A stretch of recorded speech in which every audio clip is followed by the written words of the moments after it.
Hello friends, welcome to Vidyadani teaching. दोस्तों, आज का हमारा टॉपिक है इंडियन काउंसिल एक्ट 1861। जैसा कि पिछले क्लास में मैंने आपको बताया था, गवर्नमेंट ऑफ इंडिया एक्ट 1858। चूँकि इसका नाम गवर्नमेंट ऑफ इंडिया क्यों पड़ा, क्योंकि अब इंडिया जो था ईस्ट इंडिया कंपनी का पार्ट नहीं था, ईस्ट इंडिया कंपनी कंट्रोल में नहीं था, बल्कि वो ब्रिटेन का यानी कि ब्रिटिश सत्ता का एक विभाग था। कह सकते हैं इंडिया में पूरा आधिपत्य हो चुका था इंग्लैंड का। तो एक टाइम से जो भी कानून लाएगा वो उस देश के लिए लाएगा इंग्लैंड। इसलिए गवर्नमेंट ऑफ इंडिया एक्ट 1858 पड़ा। उसके ही आगे का रूप है ये इंडियन काउंसिल एक्ट 1861।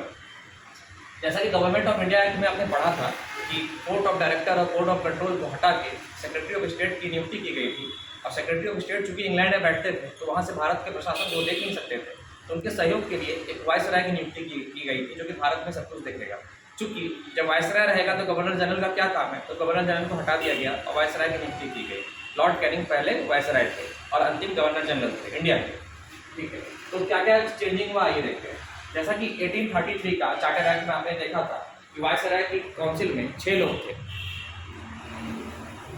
ठीक है, 6 लोग थे। और 1853 का एक्ट में आपने देखा था कि वायसराय काउंसिल में सब मिला के 4 और 5 लोग थे। इसके बाद एक लोग को और ऐड किया गया, जो कि कमांडर इन चीफ हुए। सब मिला के 6 लोग हो गए। ठीक है, इसके अलावा और भी 6 लोग थे। सब मिला के 12 लोग मिला के एक मिनी पार्लियामेंट बनाते थे। जो एग्जीक्यूटिव काउंसिल में उस वक्त 6 लोग थे। अब इसमें क्या चेंजिंग आया, इसमें क्या हुआ कि एग्जीक्यूटिव काउंसिल में जो 6 लोग थे उनको डिपार्टमेंट बांट दिया गया। जैसे अभी आप देखते हैं सेंट्रल गवर्नमेंट में पीएम के अंडर में सारी मिनिस्ट्री होती है, कोई होम मिनिस्टर होते हैं, कोई फाइनेंस मिनिस्टर होते हैं। वैसे ही उस वक्त वायसराय के अंडर में, ये वायसराय है, वायसराय के अंडर में जो 6 लोग थे उन सबको एक एक डिपार्टमेंट बांट दिया गया। किसी को 6 डिपार्टमेंट थे। होम, मिलिट्री यानी जिसको भी आप डिफेंस करते हैं, लॉ यानी कानून, रेवेन्यू यानी कि राजस्व, फिनांस यानी कि वित्त। ठीक है, ये 5 लोग थे। इसके अलावा एक एक्स्ट्रा जोड़ा गया, उसको कहते हैं पब्लिक वर्क डिपार्टमेंट, जिसको कि अभी आप आज के डेट में आप इसको PWD कहते हैं। तो ये 6 डिपार्टमेंट थे। ठीक है, इसके पहले क्या था, सिर्फ कार्यकारिणी के मेंबर थे, तो विभाग नहीं था, सभी लोग सब काम करते थे। लेकिन इसके बाद क्या हुआ, वायसराय जो है 1861 में सबको डिपार्टमेंट बांट दिए।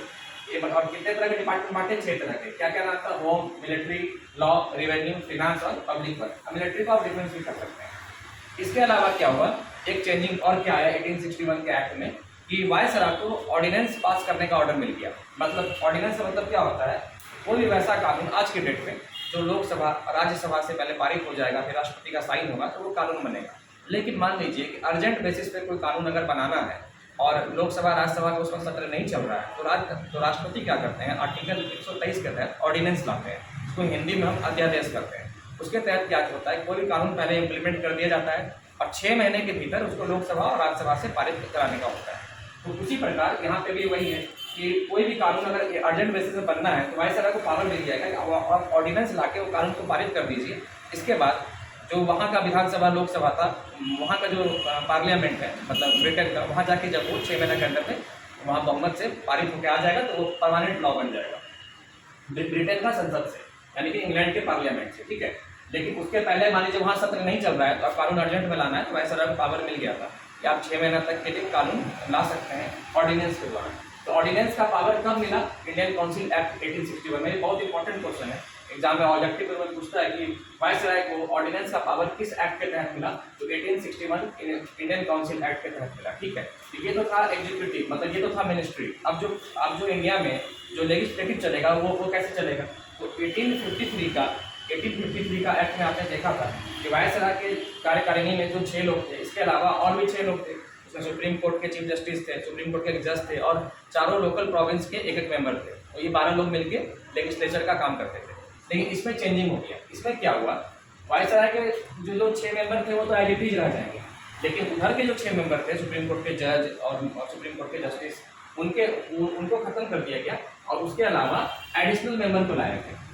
एडिशनल मेंबर मतलब अतिरिक्त सदस्य को लाया गया। अब ये एडिशनल मेंबर कौन होते थे, तो सबसे पहले एडिशनल मेंबर का जो कार्यकाल होता था वो 2 साल का होता था।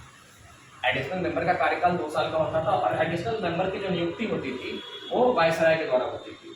कोई इलेक्शन नहीं होता था, इलेक्शन होकर के हो रहा है, तो इलेक्शन का कोई कॉन्सेप्ट नहीं था, वो वायसराय ही नियुक्त करते थे, ऑफिशियल और नॉन ऑफिशियल। ऑफिशियल वैसे लोगों का जिक्र हुआ जो वायसराय की कार्यकारिणी परिषद में हो या फिर वहाँ की सरकारी नौकरी में काम कर रहे हो। नॉन ऑफिशियल का मतलब वैसे लोग हुए जो वहाँ के काफ़ी मतलब जाने पहचाने व्यक्ति हुए, काफ़ी प्रतिष्ठित व्यक्ति हुए, सोशल सर्विस में हुए। तो ऑफिशियल और नॉन ऑफिशियल दोनों की नियुक्ति होती थी, वो वायसराय करते थे। और इसकी संख्या क्या थी? मिनिमम 6 थी, मैक्सिमम 12। मिनिमम 6 और मैक्सिमम 12 थी, ठीक है, ये याद कर लीजिएगा। एडिशनल मेंबर की संख्या 1861 के काउंसिल एक्ट में कितनी थी? तो मिनिमम 6 थी और मैक्सिमम 12 थी।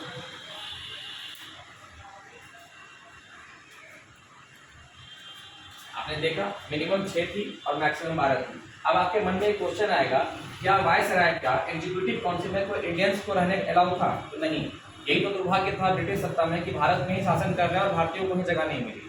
तो उस वक्त क्या हुआ कि जो वायसराय की एग्जीक्यूटिव काउंसिल थी, यानी कि home, military, law, revenue, finance और पब्लिक वर्क, इसमें इंडियंस अलाउड नहीं थे 1861 के इंडियन काउंसिल एक्ट। लेकिन हाँ, एडिशनल मेंबर में इंडियन अलाउड। अब चूंकि जैसा आपको यहाँ पे बताया जा रहा है कि जब वहाँ पे इलेक्शन का कोई कॉन्सेप्ट नहीं था, तो वायसराय ही नियुक्त करेंगे एडिशनल मेंबर को, जिनकी संख्या मिनिमम 6 मैक्सिमम 12 होगी, ऑफिशियल नॉन ऑफिशियल दोनों मिला के होगी। तो वायसराय वैसे आदमी को ही करेंगे जो उनके काम में अड़ंगा ना लगाए, जो जिसको वो पसंद करते हैं। तो वायसराय ने 3 भारतीयों की नियुक्ति की थी 1861 में के समय में। वो कौन कौन 3 भारतीय थे? तो पहले थे राजा ऑफ बनारस, बनारस के महाराज। दूसरे थे महाराजा ऑफ पटियाला, पटियाला जो है पंजाब में, उसके महाराज। और सर दिनकर दास। ये 3 लोगों की नियुक्ति की थी ऑफिशियल और नॉन ऑफिशियल के ग्रुप में, यानी कि एडिशनल मेंबर में, ठीक है। तो 1861 में यही चेंजिंग हुआ कि जो पहले से 6 डिपार्टमेंट था उसको नाम दे दिया गया। मतलब वायसराय की कार्यकारिणी परिषद में जो 6 लोग थे मेंबर थे, उनको डिपार्टमेंट दे दिया। कौन कौन डिपार्टमेंट दिया? तो home, military, law, revenue, finance और पब्लिक वर्क, PWD। सबसे इंपॉर्टेंट इसका कॉन्सेप्ट क्या निकला है कि ऑर्डिनेंस लाने का पावर था, हो गया। ऑर्डिनेंस जो अभी वर्तमान में आर्टिकल 123 के तहत आता है, वो उस वक्त से ही ये कॉन्सेप्ट चला रहा है 1861 के इंडियन काउंसिल एक्ट से। उसके बाद 6 महीने के भीतर ब्रिटिश पार्लियामेंट से वो पारित चला आता था और कानून के रूप में तब्दील हो जाया करता था। तो ये था आपका इंडियन काउंसिल एक्ट 1861। मुझे लगता है आपको समझ में आ गया होगा। आप 1 बाय 1 मेरे सारे एक्ट को देखिएगा। 1773 से 1861 तक मैंने आपका एक्ट कंप्लीट कर दिया है। नेक्स्ट क्लास में मैं बताऊंगा इंडियन काउंसिल एक्ट 1892। तब तक आप देखते रहिए हमारा channel Vidyadani DG। Thank you.